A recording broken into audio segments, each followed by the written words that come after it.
Yeah, no. What the fuck am I doing? Tim, I forgot to put a cape on. What up, people? It's Gamechanger's wife, Busy with D. Go follow me on YouTube and on Instagram. But right now, I got this guy here. I'm not sure what his name is, but he is picking out his hair in a normal sort of fashion. You know, nothing special about that. Just picking it out. I am looking for something. What am I looking for? Hold on, I'm gonna find it. I'm gonna find it. Here I am. Still looking for something. Still looking. Still. Oh, there it is. Underneath. I cleaned it off. Whatever it was. I cleaned it off before I put it on. Now I'm just taking these clippers and I'm going in a downward motion and I'm getting off the. I'm cutting off about. What'd you say? Two. I was about to say 2 inches. What's the 2 guard? So that's not 2 inches. Cutting off a good amount of his hair. Just you going with the grain or with the flow of the hair, except for right here.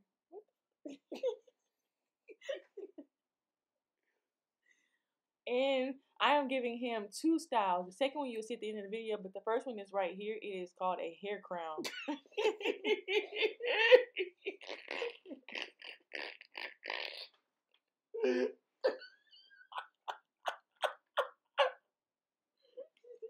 I'm done. Come on. No, I'm done. I'm done. Okay. I'll be back. Okay, welcome back. Today we have a very dope transformation. I hope you guys enjoyed the little clip of my wife who was having fun before I started with the video. I thought that would be cool to add some personality to the video. She's a very funny character, along with my kids. So I just wanted to let you guys know what I get to deal with every day. So this is actually a video that I shot about a year or so ago, but I just found it. Super dope transformation. I don't know what I'm looking for.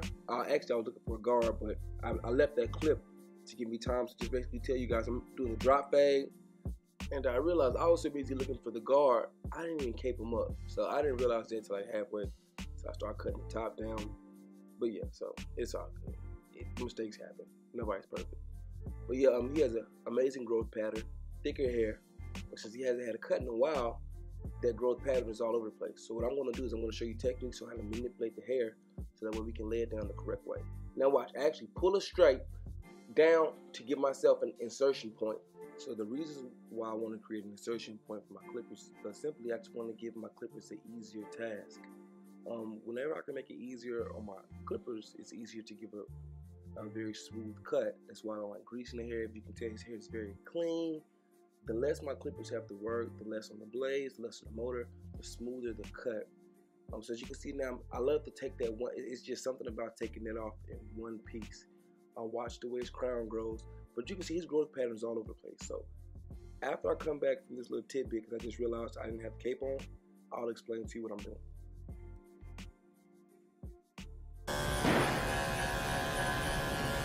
Yeah, no. What the fuck am I doing? Tim, I forgot to put a cape on. Bro, I forgot to put a whole cape on. Bro, oh wow. At least the hair didn't fall. Put my tape. Yeah. Tripping, bro. At least the hair didn't fall, right? Okay, so now that we got that handled, yeah, basically, so I'm very careful because his hair has been standing up for so long. He has very curly hair. Now, if I'm not careful, I can gap him because his hair is growing all over the place. So as I take that one piece off, that longer layer, I actually, if you can see, I pull it back, pull his muffin cap back. I pull the top of his hair back so I can see my God. Again, all I'm doing now is just for looks. I want to take this off in one smooth piece. Alright, and you can see his hair could be a little chunky in some areas. I expect that because I realize, again, his hair is not growing the same way. After I get all this off, I'm going to come back, keep the two on with the ceramic blade. But now I'm going to take a warm rag.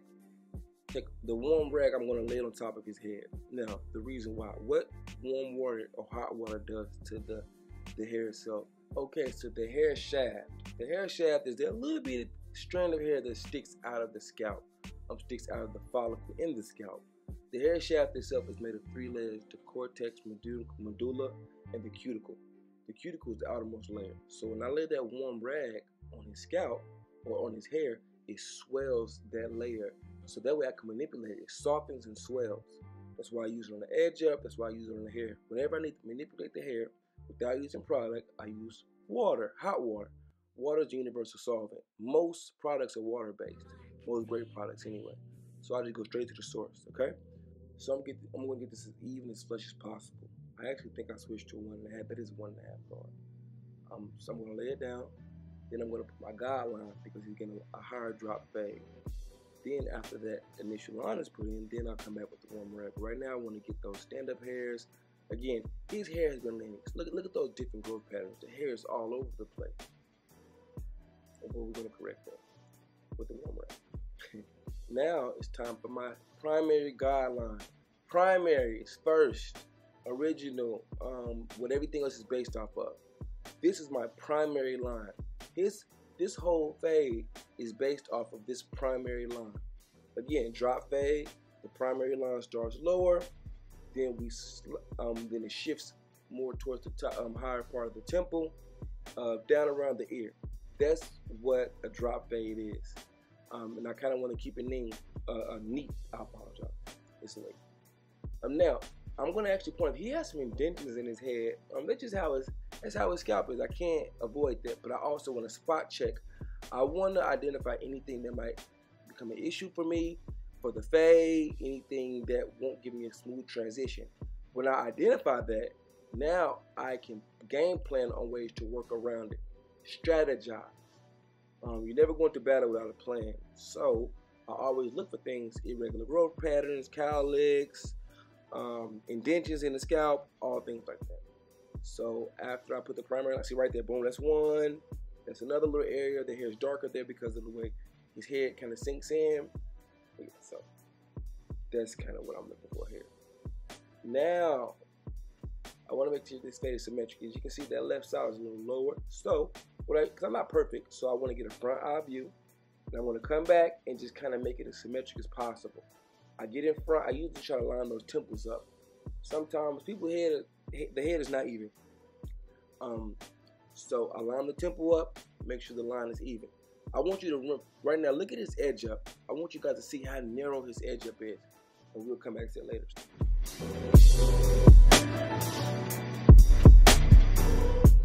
Okay, so this is the warm rag method I was talking about. I just want to lay it on his head, make sure it's still damp, put a little weight on it, let that water swell up in those cuticles. And yeah, about 15-20 seconds. Alright? Then afterwards I just brush his hair back down, lay it down, all that good stuff. I'll come back when it's time for the secondary line.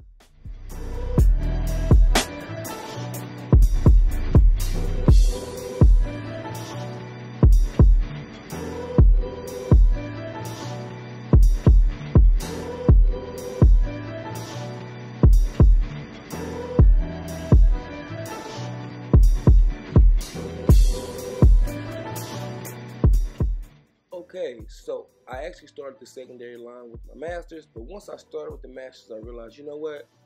The seniors will actually give me a smoother look or finish with his hair texture. So right here, I switched to the seniors. All right, and I kind of, when I do the secondary line, I want to follow the primary line. I don't want to make it straight. I don't want to make it blunt.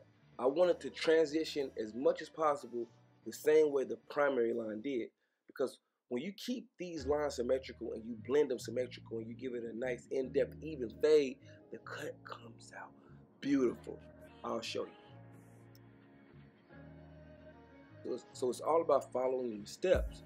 So now that I have these lines and I want to make sure it's neat, that's why I do hard lines. Whatever I put the line in with, I can take the line out with, okay? So now it's actually time to start removing the line, the primary line, which is that first line we put in, remember? This is what the fade is based off of. Very important. When you're doing this, you don't want to completely take this line away. I've seen many times with barbers, they fade it so hard, they press so aggressively, they actually take the line away, creating no type of fade, and now they have this chunky chitty bow type of fade. My job is not to take this fade or this line away. It's to fade this line in. This line brings the hair into the scalp. No step is futile. Every step has a purpose. So, and when you remember that and you execute as such, it gives you the desired look. I know sometimes when fading, it's so easy to get lost in the process, because you're like, okay, something might not go right. That's why I tell you always to assess first. You always do a scalp analysis of not just the scalp, of the hair, of the head, the hair growth pattern. Okay, so right here, I'm sorry my thumb is kind of in the way, but I'm kind of just light stroking. Okay, light strokes. See how I'm blending this line in and not so much taking this line away. All right, then I come back with my Slimline Pro and I just kind of take away the extra hard line. All right.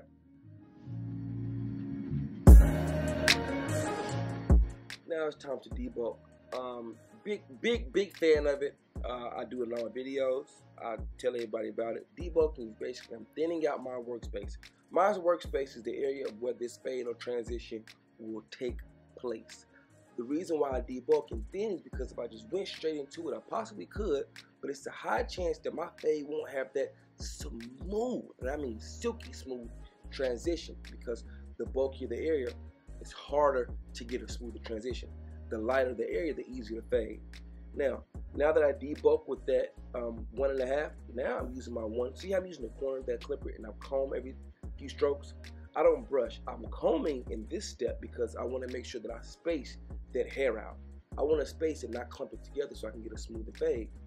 If you cut spaced out hair, you get a smoother fade. Okay? You guys watch. Watch me hit these angles, watch me hit these transitions, and I'll be back soon.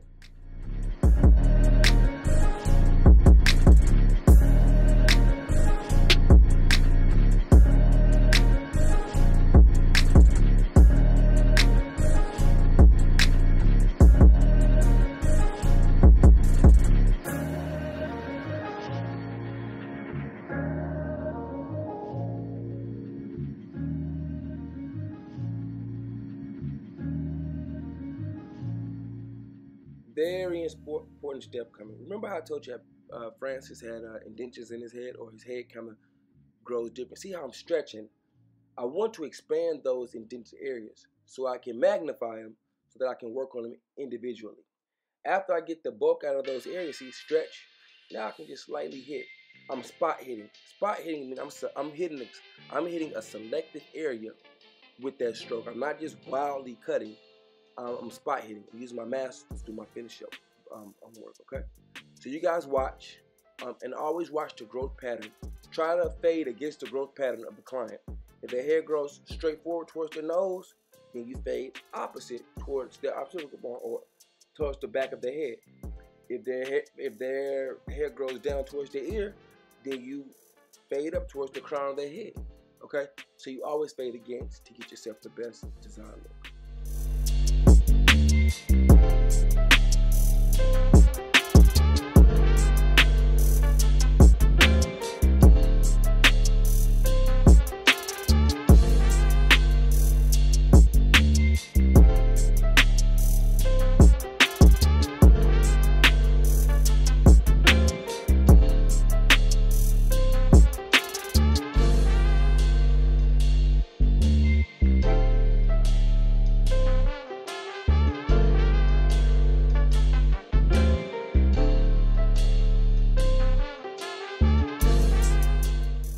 So now we get here, the fade's looking pretty good, but now what I don't want his hair. See, this is the transition zone. I don't want that hair so bulky. See right up in here? So I'm just gonna do is debulk against. Very light, using the top head of the clipper, not laying it so much flat, and I'm just debulking, okay? There is no perfect way to transition, but when you study the head of the canvas like art, you're bound to find success. I'm giving you techniques that are general and they work generally. You know, if I can see you guys cut a specific head, I can give you specific tips. But generally, these tips work. You just tweak them towards the client's hair, growth pattern, and hair texture. All right? I'll be back in literally 4 seconds, I think.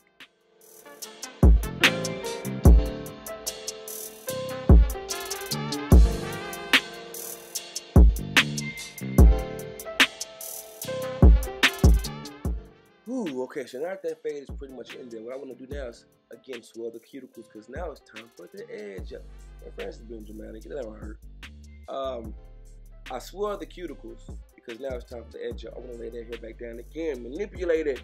Manipulation. When you manipulate, you get what you want. Come back, I put some kind of oil on there. I don't know if it was coconut oil or what, but some kind of natural oil, I believe. Now it's time to assess the edge up. Remember this edge up we spoke of earlier? This edge up that we spoke of earlier. He has a very narrow edge up. Now, it's easy for me to stretch that thing out and make it wide, but I don't. I want to assess. I want to find the lowest point. See how I'm stretching. See, I'm stretching. See, that's his natural narrow, but I have to expand it. I can't give him no, look, 3-inch edge up. I have to open it up some, but not too much. Rule of thumb for me, whenever you have an edge up this small, you kind of want to take it, not completely to the end of the eyebrow, but about 3/4 of the way there. See that? Boom. I'm a little bit past half. Nice, smooth look. He still has a narrow edge up, but it's nice and neat. Okay? When you have to create, don't create wide. Okay? Make it neutral. Also, see, I'm stretching the skin. When I stretch the skin, I give myself a bigger workspace. I make that skin stronger, harder. Okay? It's very difficult to use the razor blade when the skin is soft. I stretch the skin and make it flat. Flat surface lets my blade glide across, okay? Again, I'm using my comb because I want to stretch those hairs out. I want to pull those hairs in the edge up down as far as possible, so that way I can get the smoothest natural look on that edge up. After I put the initial edge up in with the blade, I'll come back with my clippers to get those hairs to hang over. There's always hairs that's going to hang over. I want to get as many as possible.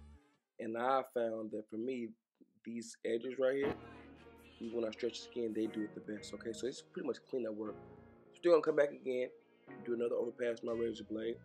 That's kind of how I do it. Okay. Now I want to match each side up. Since I'm kind of stretching this edge up out a little bit because that thing is narrow, I have to kind of look at both sides to make sure they're symmetric. They're both lined up on the eyebrow correctly. He's even with his head. Right here, boom. So I start in the middle. He has a swirl right there. Look right past my thumb at the top of his edge up. Swirl. I noticed that, but I still keep it natural, whether it's light or not. I'm stretching, pull it down towards his eyebrow with my thumb to get my, like I said, I need that skin tight. And same method, same process, okay? So I'll be back in a second. Let me get this right. And I noticed, look, after I edge him up, you're gonna see that the left side of that fade is a little dark. Perfectly fine. The edge up actually shows you flaws in the haircut. Maybe it's just me, but I'm pretty sure that if you edge that thing up, you're gonna find little imperfections you can fix. So what I'm gonna do is go back and just refade certain areas, all right? So I'll see you guys soon.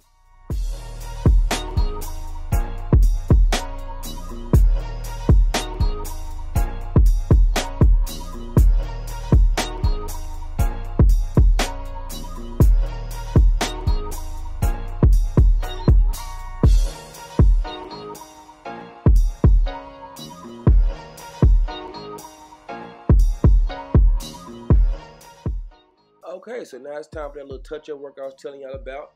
But I really hope y'all enjoyed this fade. I think I did a pretty good job. Y'all tell me what y'all think.